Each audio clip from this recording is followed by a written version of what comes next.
welcome and Happy New Year to you. I know I said Happy New Year before because we're now on the 7th day.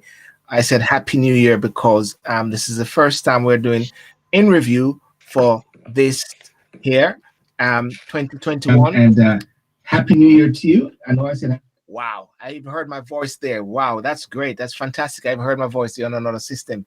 But anyway, Happy New Year, ladies and gentlemen. And the first night of in review, and we took 2 weeks off, just 2 weeks off, and all of a sudden, everything happened. Everything happened. And as a result of that, we're not going to go into any long, drag-out introduction. We're just going to go straight into it because we need to capture every single moment, every single second, and just say, let's get on with it, ladies and gentlemen. And here I'm at with Keisha Allen. How are you, Keisha? Happy New Year to you. Happy New Year, everyone. Fantastic. And awesome. And Keima Allen. Hello, Sylbourne. Hello, everybody. Happy New Year. And I was just thinking, Sylbourne, when you mentioned Happy New Year, when do we stop saying Happy New Year? I think you say, I think what people are saying, you say Happy New Year until the 20th of January. That's what I've been hearing. People are saying we're still somewhat, the remnants of 2020 is still going on there. David, Happy New Year to you. Happy New Year, Keima, Keisha, Sylbourne, everyone out there. This is interesting. I think the other thing is when do you say Merry Christmas? When do you stop saying Christmas greetings? I guess if you want to be on an ultimate high for the whole year and try and distract yourself from everything else that's going on, you could say Happy Christmas and Happy New Year and keep going with it, maybe. And drink coffee early. Well, one of the things that people have been saying is that with the advent of 2021, people were very cautious in saying my year. They don't want to say this is my year because 2020 they said my year and so many things happened. And people are actually saying now, wow, lockdown, Trump, this is still 2020. We haven't reached 2021. Nothing has actually changed. Nothing.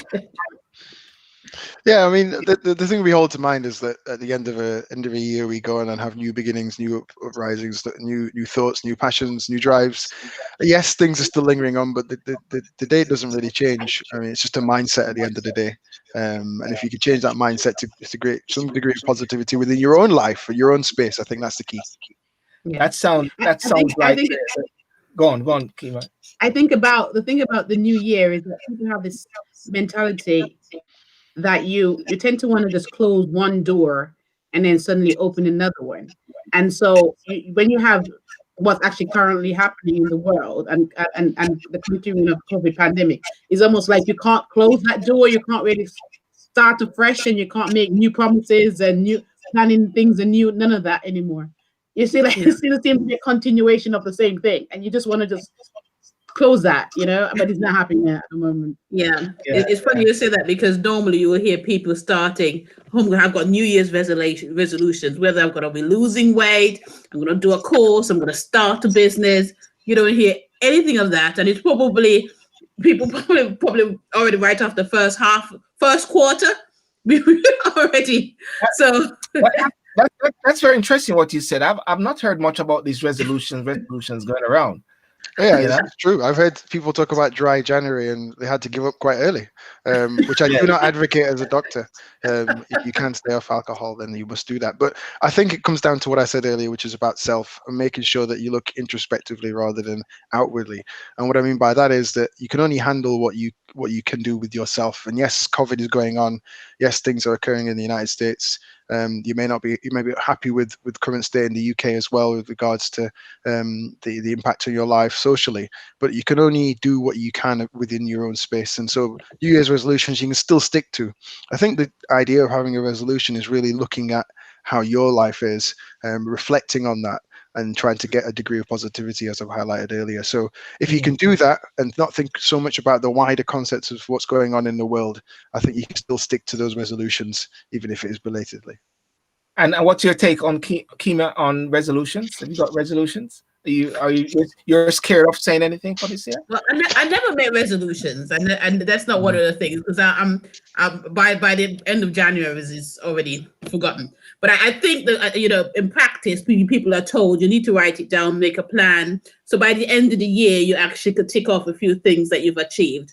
And that's the right thing to do. And I'm probably make it more measurable and achievable rather than have a sort of massive goal and then, unexpected goals. And then, halfway through the years, okay, I'm just going to give up and forget about it. Yeah. And Keisha, other than having this lovely glasses and having this new look, because things have been happening for you, what's your take on resolutions? Usually I do have I don't really call it a resolution. I just think it's one of those, I call it goal setting. You have 12 months in the year and you actually say, well, what am I going to achieve within those 12 months? And I do the complete opposite to Keima. I actually write out a list of things that I want to achieve. I mean, sometimes I overestimate what I really want to achieve, and maybe at the end of the year kind of feel slightly disappointed because I put 10 things on the list and I only achieved 3. So, but I think it has to be reasonable as well. So generally, when it's reasonable, I kind of feel proud of myself at the end of the year. And I've been doing that for years, and actually it makes me feel really confident knowing that I'm actually progressing in life, because I know that I've achieved certain things at the end of every year. Unfortunately, I think this is the first week I haven't actually thought of what I want to achieve in December 2020, at the end of 2021, because like what Keima said, I'm just trying to get through to August. Because I'm thinking the trajectory is COVID pandemic, the elderly first, the likes of David afterwards.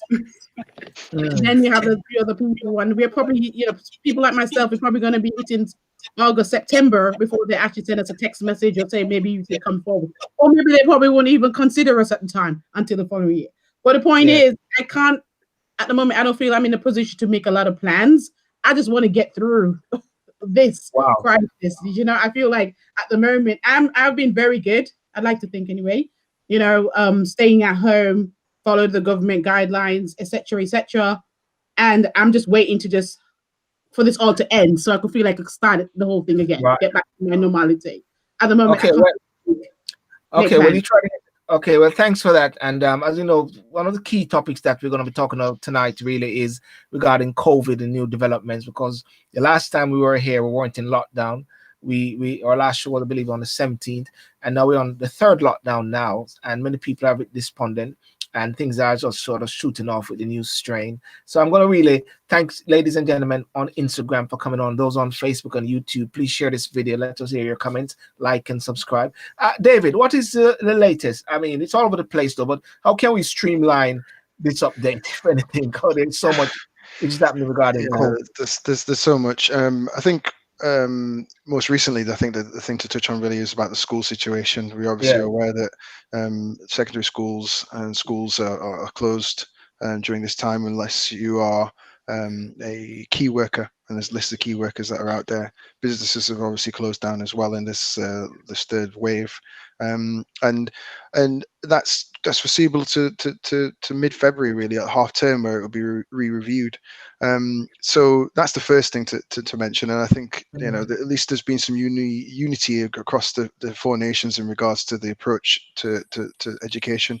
The second thing to mention is obviously the vaccine and the rollout. Keisha touched on it there a little bit.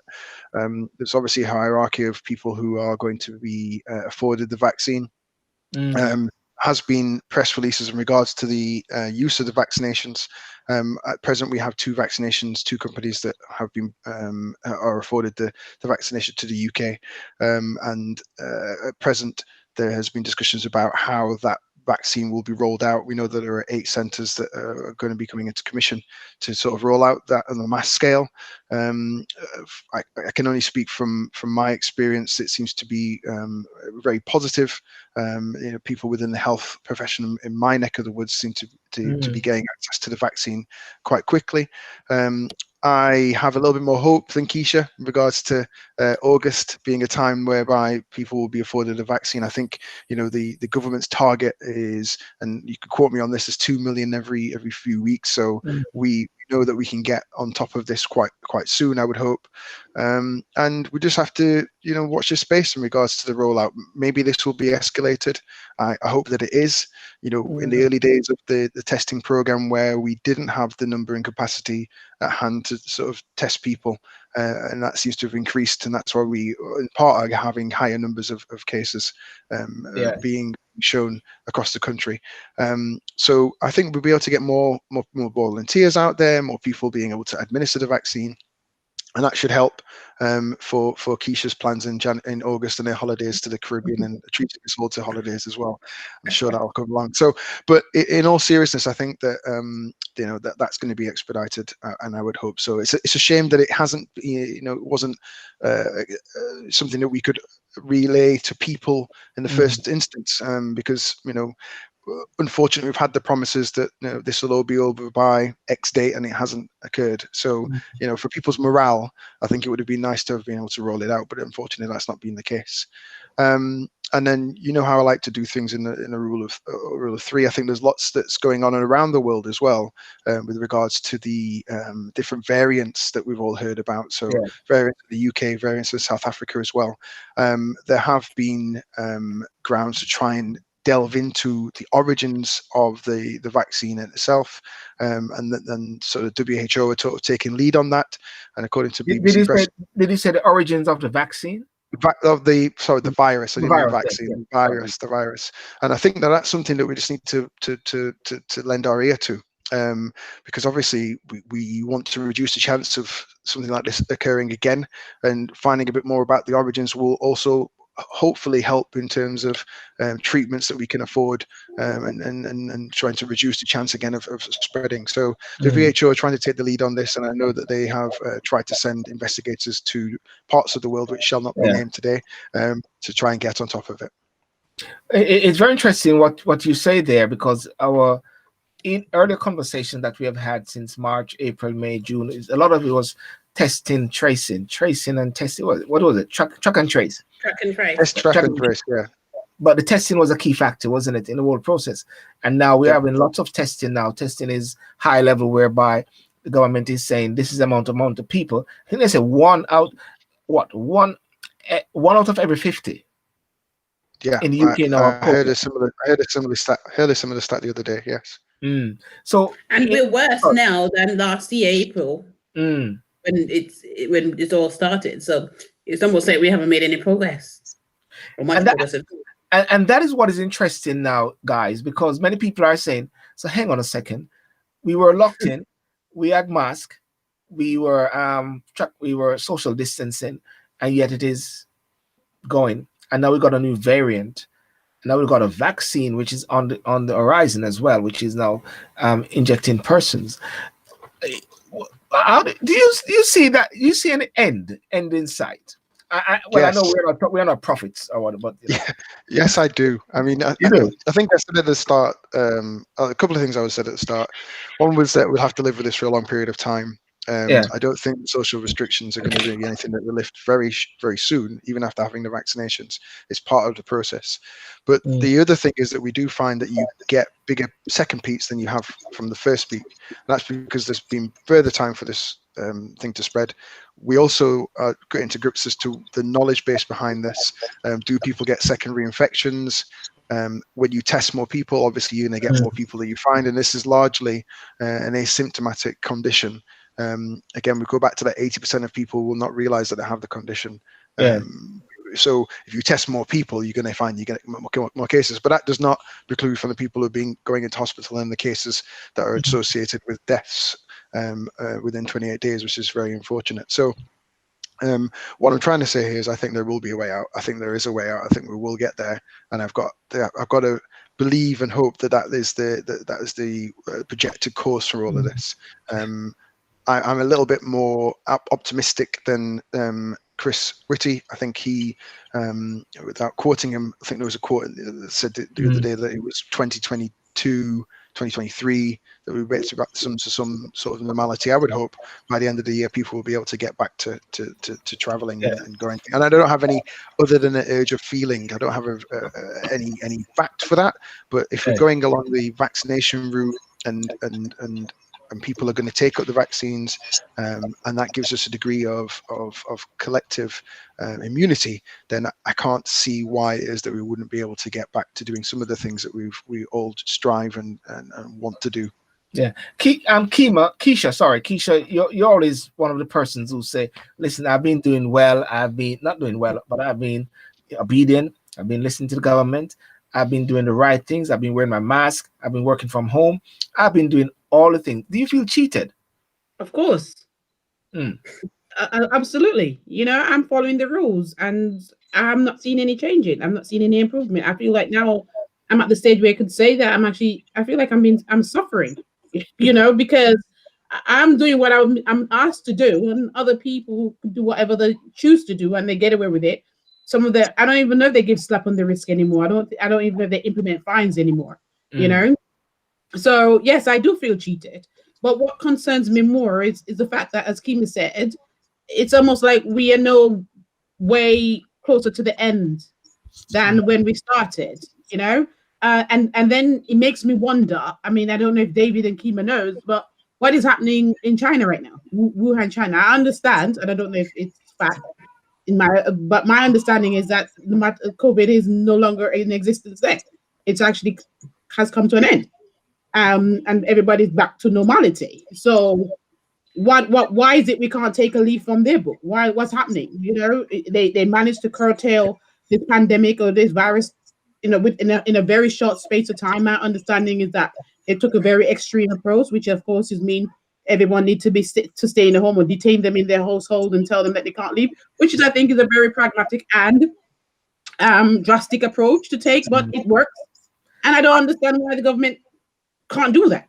This idea, initially, when we're talking about the balance between, and I know you came by objectable to it completely, maybe David as well, if I could recall correctly, the balance between the economy and the health of the nation. And I said, you can't have it both. You can't have it both at the moment. You have to focus on one or the other. And I think the health of the nation is paramount. And they should have actually put the health of the nation first by shutting down the whole country for I understand that Wuhan was shut down for like 2 months. So, to get this under control. Now we have the UK approach, which is balancing it well. We got to look out for the economy. We got to do this. And look at we're not in a better position than we were. And I'm here suffering because I'm trying to follow the rules. Okay, but do you take into consideration that the COVID doesn't follow the rules? The virus doesn't follow the rules, and the virus. So the people who are not following the rules is actually affecting. Getting affected with the virus. There are people who are going out without wearing their masks. There are people who are going partying that shouldn't. Why are you wasting your time going partying in the pandemic? They have all these protests happening around the world, like the whole thing is not serious. Yeah. And I'm home actually trying to obey the rules. Keima, what's your take on it? Are you being obedient to the rules and everything, or because Keisha is giving the impression that she's playing all the right rules? Are you staying home or are you going out? Are you on the road? She's going out. Are you coughing at people or something like that? I do work on sites. I'm one of the key workers, if you want to put it out there, like that. So I do work, but I don't go in every day. So I I'm very mindful as well. I'm taking all the cautions and wearing the face mask and the sanitizers and hand gels, that sort of stuff. So I'm doing what I'm supposed to do when I go to the supermarket. You wear your mask. And I only go out if it's necessary. So I'll go to work and then I come home. If I need to go to the supermarket to do some shopping, then I come home. Other than that, I don't really go anywhere. And so for me, the logic around the new strain, the logic around the virus is just increasing, and we have more deaths now than we had last year. April doesn't make any sense to me, because it's not like none of us know better. We're a lot more wiser than we were last year, April. So, from that point of view, it's very, very difficult to understand. And the other part of my concern as well, we had the trap and trace, where the government put that in place. We had the shutdown before. This is like our third shutdown. I know we have the vaccination, that the government is banking everything on. And I know a lot of the professionals, the medics, and everybody is saying, this is going to work, this is going to work. But we've been here it is now almost in a year. We've got to April. It's going to be a full year of this back and forth, the third lockdown. So the only thing you could do, we're all putting our faith and the trust into the vaccine, and we hope it works. And because you know what, a lot of people suffering from mental health and You hear a lot of people who've got cancers who can't see their doctors. You've got people with heart conditions who can't see it because everything is shut down now and devoted to COVID. And so it's one of the other things that people are dying from COVID or they're dying from all the extra medical conditions that they're not being able to address or deal with. So I mean, it's a very difficult balancing act. And in hindsight, you really wonder whether what Keisha's suggesting is the right thing, whether the government should have just shut down the whole country for 2 weeks and tell people not to go anywhere. 2 months. 2 months. Or but it was a difficult call. You never know. But these sort of things are so hard because people still feel that they have the right to their freedoms and the right to life, and having to balance all of that is always going to be a challenge for anybody in government to actually sort of decide what to decide on. Yeah. One of the things, David, which we've been going through the news and the media a lot at this time, and note what you said, Keima, and I note what you said, Keisha, as well, is that the ICU hospital staff, they're scared, they're sad, they're petrified, they're worried. Hospitals are on their face. There are videos which are going around saying this is not the case, and others are saying this is the case as well. What's your take on the NHS at this time, David? You're a part of the NHS. Protecting the NHS is crucial, and I believe it's synonymous to protecting the NHS is actually protecting us. Yeah, most definitely, and I think that's something that we should all recognize as key. The thing here is I also want people to recognize is that this is historically the time of year where the NHS is under the most pressure. Yeah. And I think that we know the reasons for that. We have the flu season that normally occurs around this time. We have people who may not get the assistance and care that's afforded to them, the loneliness, that sort of thing that brings them into the hospital. So their health is not in the best tip-top shape, and so they have to go into hospital. And so I think it would be very interesting to know, and we'll only know this in future months, what degree of people have succumbed to COVID instead of having succumbed to the flu virus itself. Because remember, this can have a similar outcome in that it can take you into hospital. And obviously, we know that I'm not obviously assimilating the two and saying the flu virus is the same as COVID. But what I'm saying is, susceptibility is probably greater with respect to COVID, but bringing you into the hospital in an already difficult period of time is something that we should be aware of. And this season is just that season. I think for that reason, that's why I think this particular predicament is going on. Yes, the pressures of the hospital are there. Yes, they have been historic. They're made even worse by the fact that we have COVID that's going on at this moment in time. And again, that's why I point to the fact it would be. I mean, the scientists did a fantastic job in trying to get a vaccine to this particular point, this juncture. It's a shame that we couldn't get it any sooner, because it may well have helped in this particular passage of time that we have, because we know that the winter is the highest pressure on the NHS. The interesting thing, though, what people have been talking about, and I believe we stay away from fake news and we stay away from conspiracy theory, but a lot of people are saying that in 2018, the pressure which was on the NHS was due to the winter season. And then in 2019, the pressure on NHS was because a lot of nurses and doctors and professionals were leaving the NHS because of Brexit, right? And now in 2020, December, the pressure is COVID. So the question some people are asking, so what about the flu? What about the EU people? I said, we just got Brexit now. We didn't even put that on our agenda. Brexit is now a done deal. And that's what I was saying earlier. Sorry to cut you. That's what I was saying earlier. It's multifactorial. There are many different reasons as to why the pressures are here. But there is a straw that breaks a camel back, and that's what I'm trying to say here.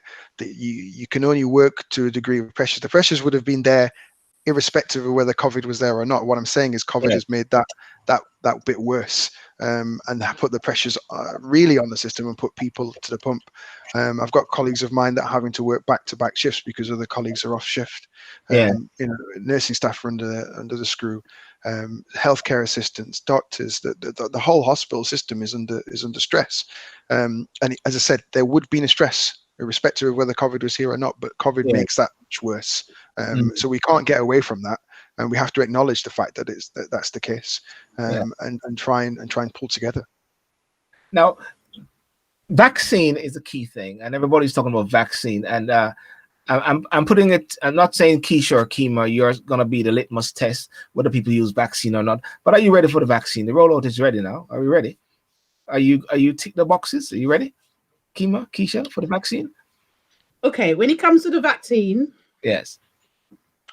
I'm stuck in this house for some time now. Okay, so You can't get the vaccine because I'm on the verge of desperation where I'm prepared to just do what I need to do to just get back to normality.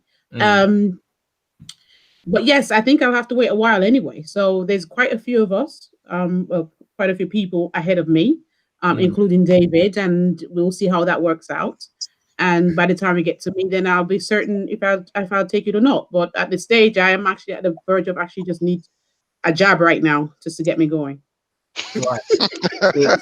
So it's like Ryanair, jab and fly, jab and go. Exactly. Ryanair, jab and go. Keima, what is it? Are you ready? Are you in the queue? Are you in the line? Well, I think I said on the show before that I would probably one of the last ones to take it. I'm not saying I wouldn't take it, but of course I want to see a number of people ahead of me take it and see how that one goes, and then I'll take it afterwards. So yeah, that's how I view it.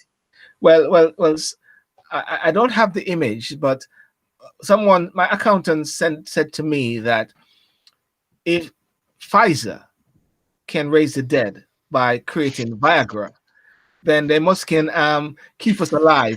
Must have the confidence in keeping us alive. You know what? I think about the virus. I think about the vaccine in a way, and I'm in two minds in a sense, because we all know that it is a human trial at the same time. No wonder the monkeys say they're not going to take it yet because they're undergoing human trials. Whether we like it or not, it is human trials at the same time, and it is a way. David, am I correct? Is it human trials, David?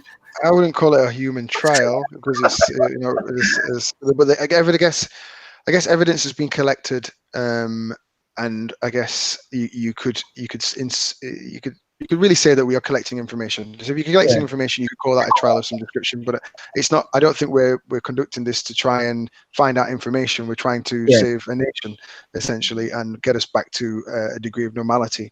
So the reasons and rationale for having this vaccine isn't to test people. It's mainly to try and get rid of and eradicate this virus from our working and social lives, so to speak.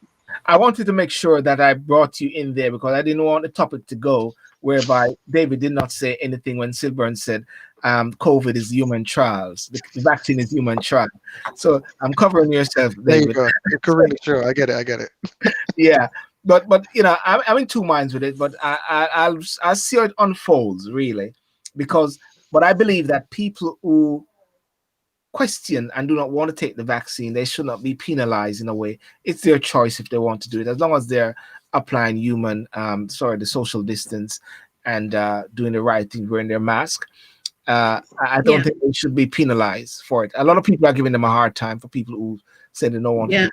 I'm with you. It's people should have the freedom of choice. It's what they choose to do with their bodies. I think they should be able to do that. My only thing I've heard that when you take the vaccine, you still need to wear your mask and all of that as well. So that's probably one of the things that people are sort of reserved about, because you think, okay, well, you take the vaccine and everything's supposed to be hunky-dory after that, but you still need to be wearing your mask that's afterwards as well. Yeah. Well, this is a favorite comment which Herbert said, and it's a typical one that lots of people say. It's like he's using the analogy, but the end result is what it is. It's like taking food to a prison in Jamaica. You have to taste it before the inmate enjoy the meal. And if 1 million people have taken the vaccine and are still alive, I'll be taking it.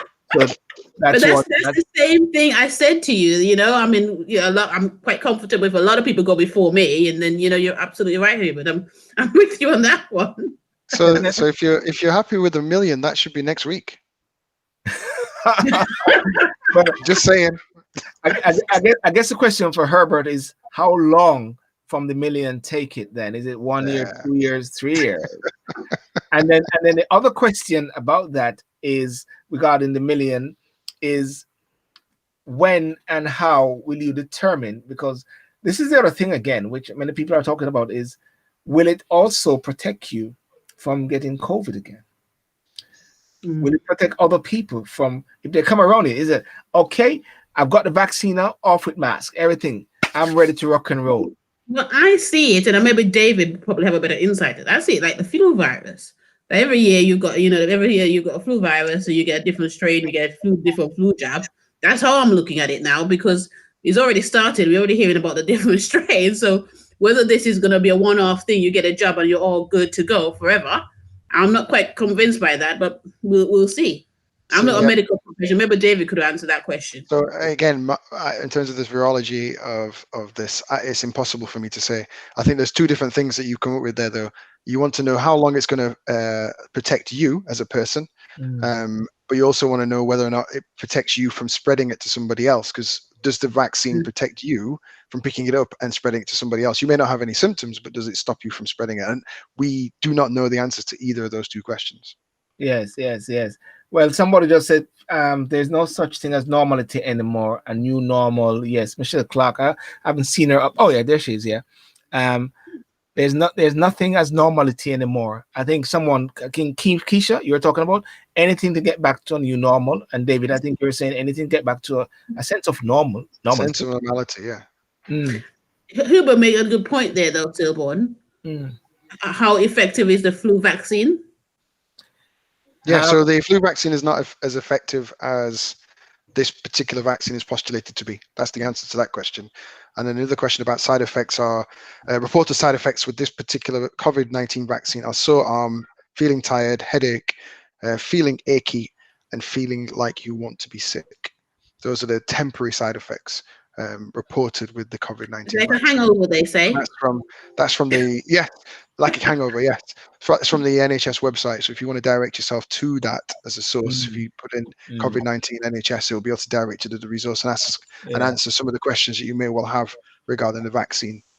Yeah, it's going to be a developing topic each time. I mean, we have been on this from April, May, and the whole lockdown thing. But I think one of the things that I said I'm going to do is back to what we did, David, where we say, how are people managing their mental health? How are people managing during this course of this time?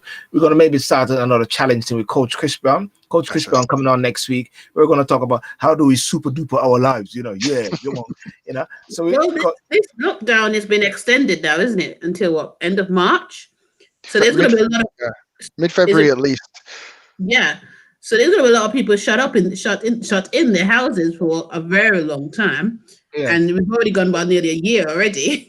I don't know how much more people are going to be able to take. And obviously you hear there's a rise in like domestic violence. There's rise in suicidal side. I mean, so it's just, I don't know how much more people can take. So I think mental health and well-being, we probably need to be looking into that a lot more to help people, if you want to put it that way. I think it's even more key now than it was in the summer for the reasons that we've said, but also, we're in a dark, depressive phase. It's dark outside. You get sort of early darkness. You wake up in the dark. You come out of your work. You're in the dark. It's not real happy. I know we're past the solace now, so the days are going to get longer and such. But it's cold. It's gloomy. You see people who are in the respective islands, countries, and you're like, well, why am I not there? And you can't get a flight there because we can't get out. All of that's going through and ruminating. So, I do feel now is the time to really channel that inner kind of positivity to some degree and find a way to get through this particular period. And then once the summer comes, out the door. Really? Well, as someone said, and I listened to a police officer in Jamaica, a motivational guy, said, in the depths of the darkness, the darkest of darkest, the darkest of night, the only thing next is what? Sunlight. The morning. Well, the morning. it's the morning.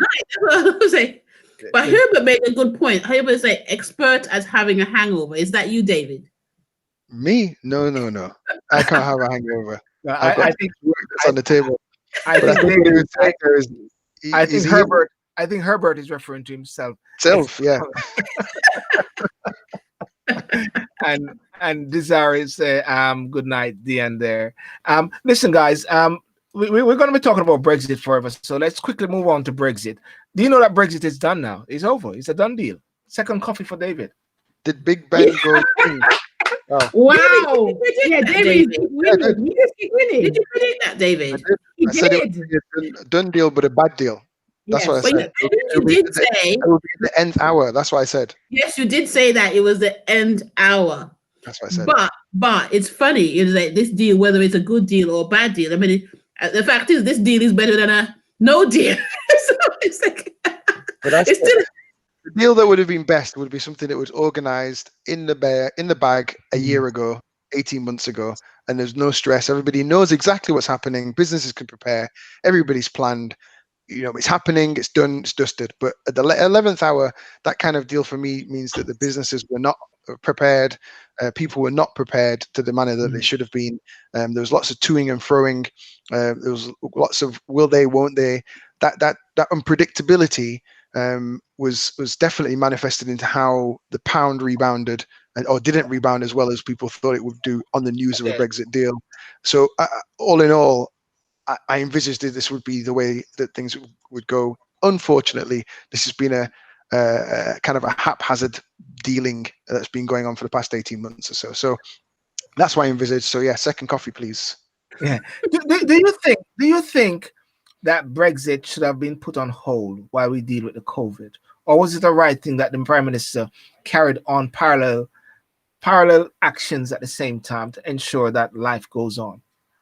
Yeah, I think it was the right thing to do. I think we had to put a line through Brexit and make a decision, be decisive. And I think that's exactly what the Prime Minister decided to do. Whether it was we got the best deal or not, when you're reflecting, a lot of the votes to Parliament said a majority of parliamentarians voted for it. So and I suppose a lot of them didn't have much chance anyway to review it, so they have not much choice. And without the deal, it's probably going to be worse. So on that basis, they had no other alternative but to vote for it. So, but people didn't have time to even read over the detail, whether we've gained or lost. And there was a big thing about the fisheries, and the fishermen are all very upset about the deal itself. The students are upset about it, because of course they've come out of that program where they can't really go and work. So it's not going to go to parts of Europe and study in Europe anymore. Yeah. Although the Prime Minister, they said there's going to be something else where they could go and travel the world and learn other cultures and different languages around the world.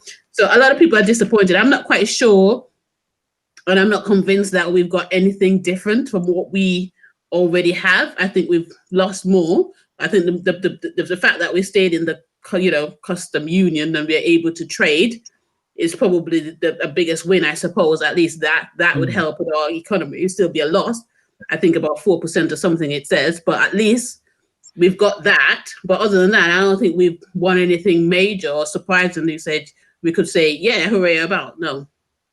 I think what the Brexiters would consider as major is the fact that I was going to say we, but if I say we, that would give myself away that I'm a Brexiter. You already know that. Maybe you can tell us what we want, because I don't get it. I don't think we've...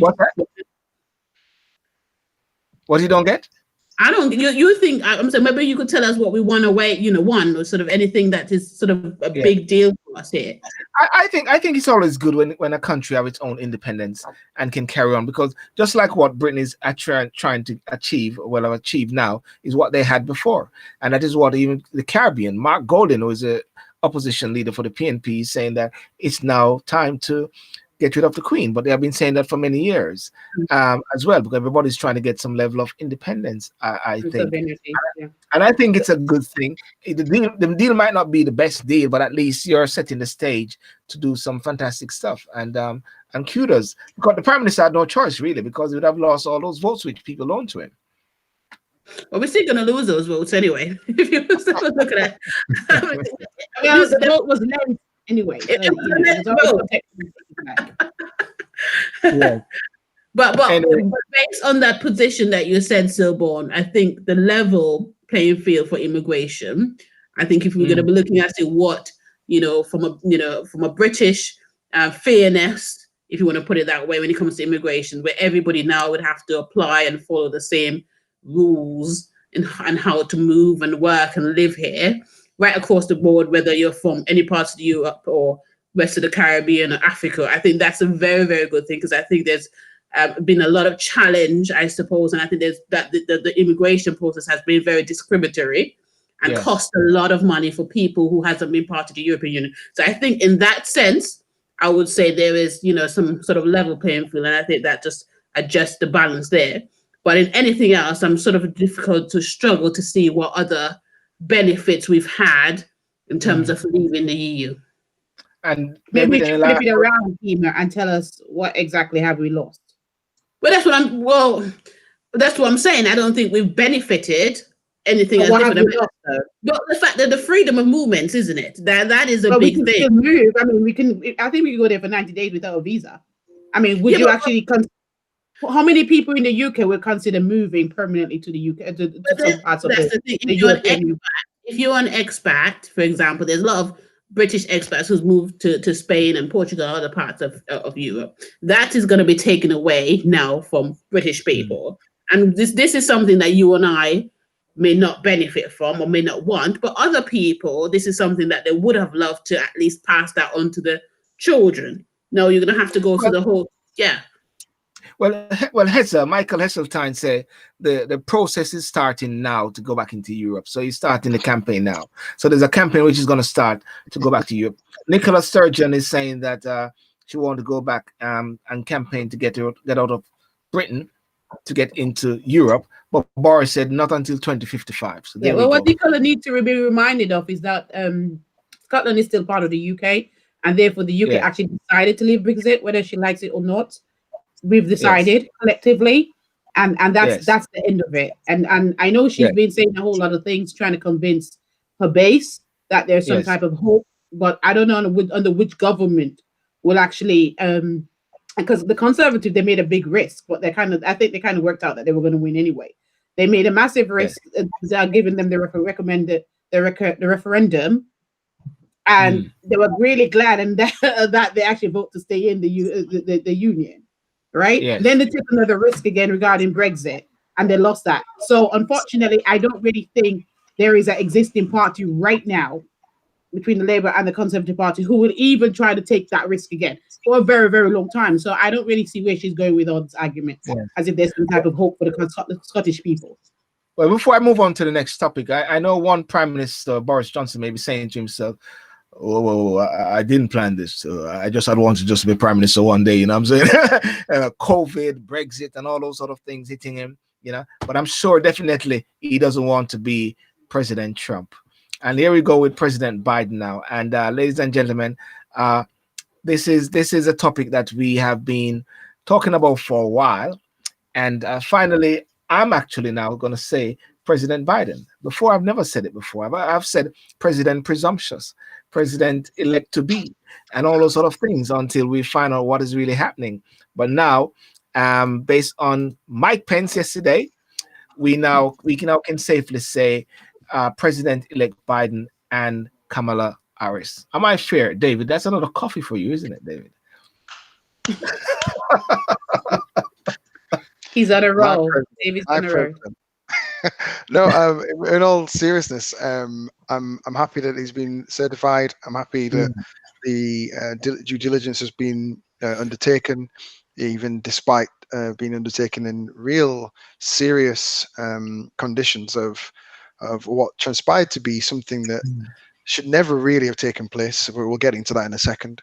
Yeah. And I'm talking about, obviously, the attack on the civil building here. And I think he sounded really presidential yesterday in his opening gambit with regards to the passage of play yesterday. Yeah. And I'm hopeful that he will deliver some degree of hope to not just the United States, but also the world going forward.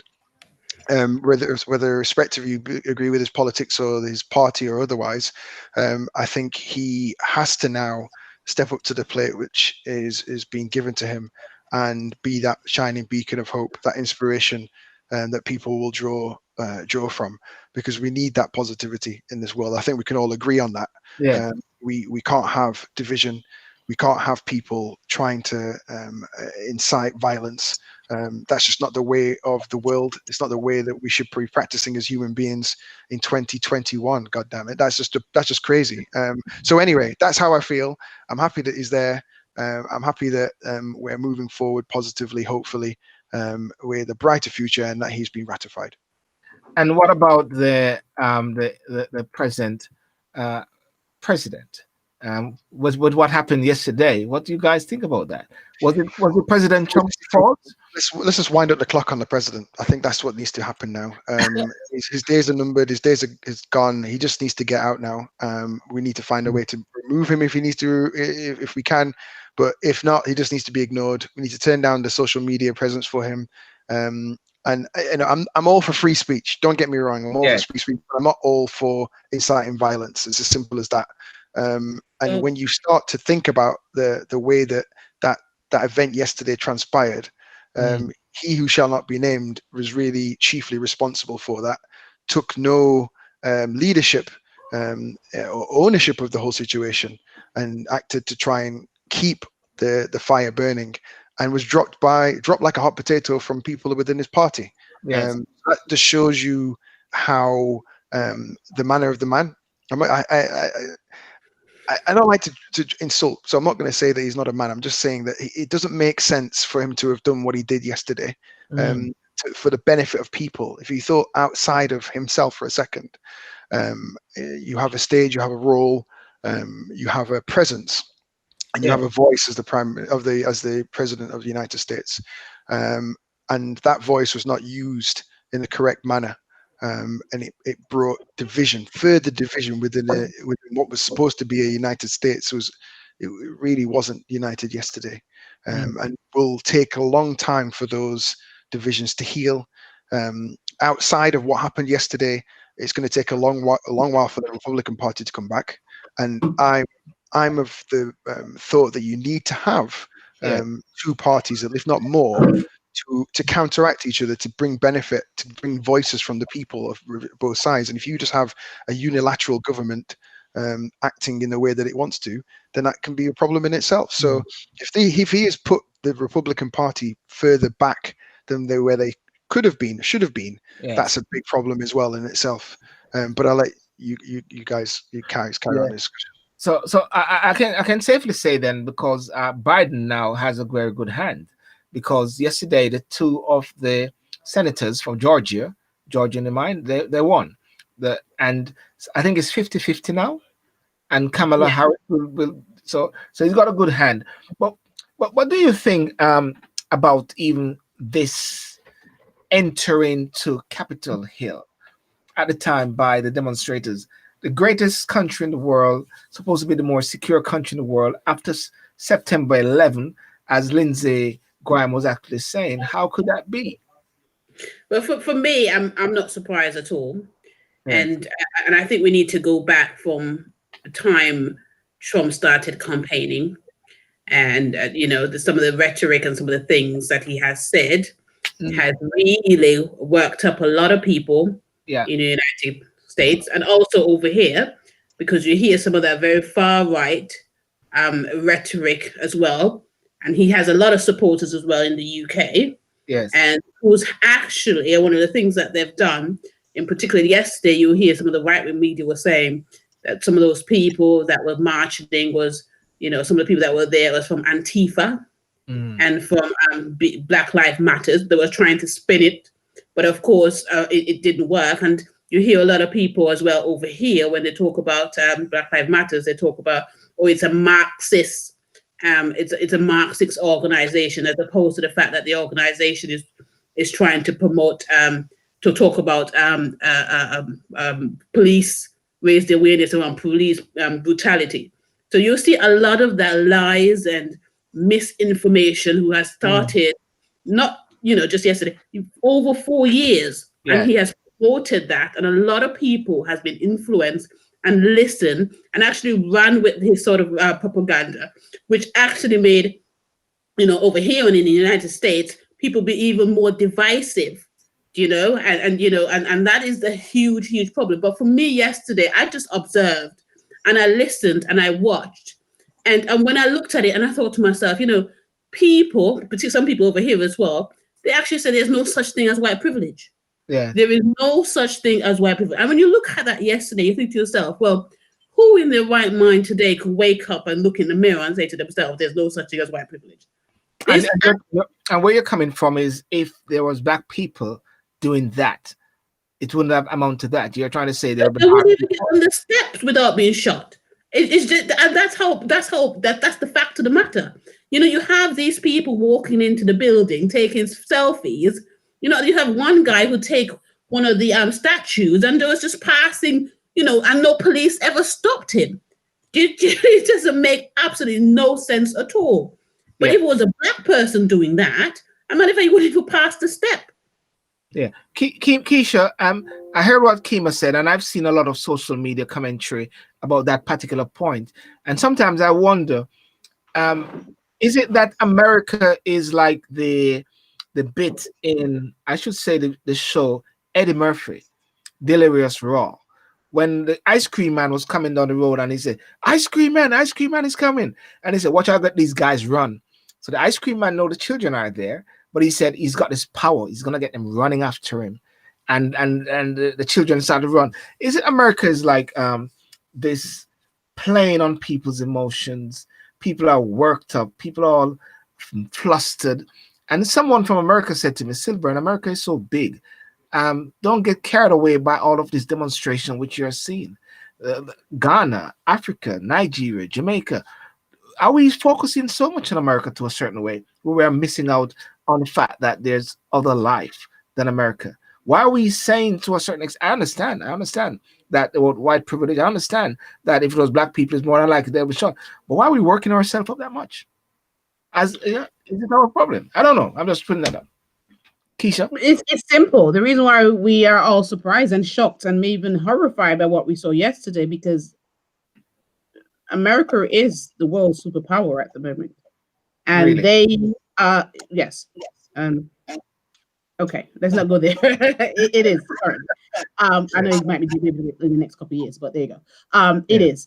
And the issue that we have with a superpower and a president, existing president, and I think Herbert sums it up very well. He's worked very, very hard to be the worst president of the United States, and he proved himself very by what we saw yesterday. And what surprises me most, and I think what the highlight from the whole thing, other than the white that Keima mentioned, is almost like he was the one who said Africa, for example, was an S-hole country. And it's almost like he turned America for the first time into what we could describe as a S-hole country. Because when you think about historically the amount of failed coup, C-O-U-P, attempts over the years by all these, third world countries or developing countries, what we actually saw in the great country of, of the land and of hope and freedom, or whatever they say there, is a dictator. A dictator because he somehow managed to convince a group of people to raid and invade the Capitol Hill, as almost like they wanted to overthrow the government, the decision-making institution, so that he can actually, continue with his propaganda and, his position. And it's almost surreal because you're looking at a great country like the United States imitating or adopting things that is so historic, because I can't even think of a country right now, presently in the developing world, who would think about overthrowing their own government. Because I think the world has moved on from that now, where there's a lot more control, checks and balances in place. And then you have this happening in front of our eyes in the great United States. You have to actually say, what have we become? It's a complete trade, as Boris says. It's shocking, and it's a complete I did find it disturbing, and what I found very disturbing, I must say, was when President Trump alluded to Mike Pence to do the right thing, when he was saying, Mike is a good guy, but he knows what to do. And if he doesn't do it, well, I don't know. It's like he's ready to cut him off and everything like that. And what I saw and respect about Mike Pence is that Mike Pence would do the right thing, which was what he did yesterday. And I've seen some very key Republican persons who actually voice their views and make it very clear, not distancing themselves from the office of the president, but distancing themselves from the rhetorics of Trump. Yes. I'm glad you raised that point. Sorry, because I wanted to go back on what David said about the Republicans now, setting themselves up or putting themselves backwards. I think it was very tactical and very strategic of Mike Pence to actually step aside and step away from what the president is actually advocating. And I believe the reason why now he is beginning to position himself as the next figure for the Republican Party. And maybe for the first time in everything that he's done for the past 4 years, I think maybe this was the first time people looked at him thinking, oh, you're actually sensible. You're actually so I think perhaps this might actually put Republicans in a position where they might say, okay, we've actually do have somebody who can actually represent us in the next 4 years. Well, let me just bring in a couple comments. I just remember it's very important. Well, Herbert actually said, this is Biden. Biden will have to work very hard to be worse than the president tenant. And Herbert also said, remember Boris did the same thing in 2019 when he closed Parliament in the events on June the 3rd, but did not warrant the treatment. I think he's talking about when what was that thing? Purger? But there was a thing that happened when... I don't remember that. Yes. Yeah. And Keima, do you remember what was Herbert talking about? That was the time when Boris, when Parliament was closed, the time, and they said it was illegal. You remember that? Oh, that's the time. Yeah, they were saying it was illegal because he shouldn't have closed. I think he was trying to pass through legislation. Yes. The key thing about this, David, is leadership, and I've been saying this a while. Leadership must not be so overwhelming to a person that they believe that they own it. I see sometimes Trump and his families believe that they own the White House and that it is theirs to a certain way. And I believe that has been one of their downfall. And you must reach to a point where you can actually pull back and step back. And that has been, I believe, one of the greatest downfall. And some of the great things or good things that may have been done has been tarnished, unfortunately. As someone said to me, but Sylbourne, didn't you support it? I said, I support the policies. I've always made that very clear. But there's a time that you got to realize and say, listen, it's time to pack your bag and go, mate. Well, I think the points that have been raised so far. The one I want to pick up on is from Keisha, and it relates to the leadership you talked about. And I do think Mike Pence has done the right thing. Quite obviously, he said the right words, and people have distanced themselves in the last 2 weeks of his presidency. This should have happened at least 2 years ago. This should have happened way before. The stuff that has been coming out of this guy's mouth for a long period of time has been wrong. The way that he's been carrying himself has been wrong, but the party has decided to carry on supporting him until 4 people lost their lives in the Capitol, in and around the Capitol building, which to me is the poor reflection on potential leadership qualities from Pence and others. So I think that whilst it's a positive thing that he's done, and it's a positive thing that some Republicans have said, it's just come way too late. And I time is a healer, and people may well forget, but I don't know that they will in their droves. And with the whole Georgia thing, that really is a big shock, because essentially Republicans just didn't turn out to vote. And I think, David, what contributed to that was a telephone call. Exactly. To the Secretary of State. Which relates back to the whole leadership thing that you asked at the top. Yes. Which was, he's really not shown any leadership in any way, shape or form. And any times that he has an inclination of leadership, he's flip-flopped weeks, days, hours, whatever, after making an initial statement. And that's the thing. His leadership capabilities have been quite poor. Very poor, actually, and I just don't know why the Republican Party didn't decide to dump him earlier for the sake of the party. I think they couldn't have. I think they made the decision not to, because of course his base is over 5 million people voted for him. That's more than any other Republican president.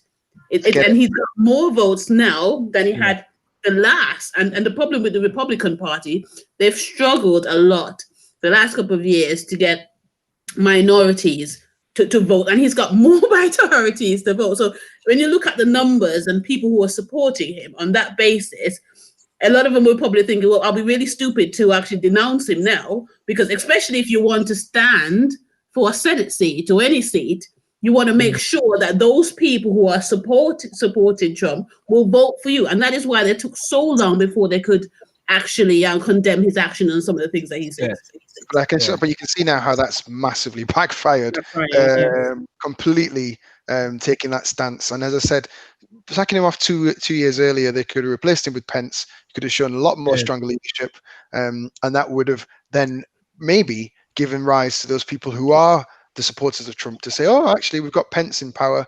He's doing the right things. I'm going to carry on supporting the Republican. That's all I'm trying to say here. I do think it's not the back. But as I said, onwards and upwards, we've now got a dream team in charge. A dream team, well, I'm hopeful that will empower the world over. I say we, people do see the United States as a leading light, and pay attention to the politics that occurs in that part of the world as it transcends the rest. And yes, we can debate the idea, but the expectation for them, particularly for people who put them there, the black minorities, are very high. They need to do something around criminal justice reform. That is why they're there. Now, if they don't deliver, they'll be, called to account for it. So, I mean, I think the expectation for them is very, very high. And they have to deliver that. Yeah. This is going to be an easy job. I cannot deny that. This is going to be a tough job for them. And I wish them all the best, because we need that to work. We need it to be positive. We need as you said, the criminal justice system to be reviewed, to looked at, changes to be enforced. We need a beacon to be shining, and we need that to occur as soon as possible, really, for everyone's sake. Do you guys see any shining star for the Republicans coming up in 4 years' time? I know Trump is going to be peripheral on trying to put his children through, but do you see anybody? Well, I think it's difficult to see who the stars are. That's the problem, because he's sort of dominated the White House with his children, taking all the leading positions. Time when you see the conferences, the conventions, you start to look at, say, oh, this person could be the potential next person coming through, but you just haven't seen that. I mean, it's almost like the part of the plan was to take full control, or at least split the Republican Party, and which is exactly what they've done. So it'll be very difficult to see. So Mike Pence, Mitt Romney. Mitt Romney has been a good figure there. But he doesn't have the influence, and that's the problem that he's facing. He seems to be very lonely at the moment in terms of the supporters, because he's actually going against a lot of the grain and standing for what he believes is right, which is the right thing to do. But that means he's going against what a lot of the Trump supporters are wanting him to do. Okay, fantastic. Well, ladies and gentlemen, I think there's not much we can do. Keisha, you want to say anything last about Pence, America, the land of hope and glory? Yes. I think there's a lot of undoing that needs to be done. I mean, it's America, or I should say President Biden and VP Harris, they first will need to unite the nation, because at the moment it's really, really divided. And Keima talked about the number of supporters that Trump has. I mean, I don't know how they're going to bring them on board and bring them over. It's a movement. It's a massive movement. Yeah, exactly. When Trump won, for years, some people in America never even wanted to mention his name. And I think the Trump supporters have this thing against these people, like, oh, you never see us see our president as a president. You never really see us supported our president. Why should we now support this existing incoming president? So they have a lot of work to do in terms of unifying the whole nation. And also, I mean, the language, the vocabulary, I mean, a lot of things that Trump has been saying, I think, I don't know, they've got a lot of work ahead of them, because children who use certain languages that's passed down or, disseminated by Trump, you kind of want to know there's going to need to be a higher level of education that's required. All right, let David have the last word. We're going to wrap up now. David? Marco Rubio, Ted Cruz. Those are the two I think. Yeah, I Okay. think those two. But things can happen over the next 4 to 6 years. We'll have to wait and see. Remember, this is the first president for a long while that's not had 2 terms. So this is going to have to be somebody that's coming from grassroots, I think, coming up. Yes. So this year's time, it's my feeling, somebody else will be able to sort of light that flame for the Republican Party. And in 2 years' time, there's a midterm as well. There is, yes. But one thing I want to say, though, Herbert just said, career politicians have allowed Trump to destroy their careers, But one thing I want to say, though, is that I found something out last night there, and I started to say, hang on a second, this whole thing with America has somewhat grabbed people so much that it has messed up their psyche and their mindset in a way, just like how COVID did. I detoxed myself from the whole Trump thing in the latter part of last year, and when all of this is happening, I said, I'm not going to worry about this. There's a picture going around with what's the guy name? Kermit the Frog, and he's drinking a beer, and he said, "America mash up now," and then said that have nothing to do with me, Mean to say that I think we've got to somewhat pull back because the media has been very influential with what is happening in politics.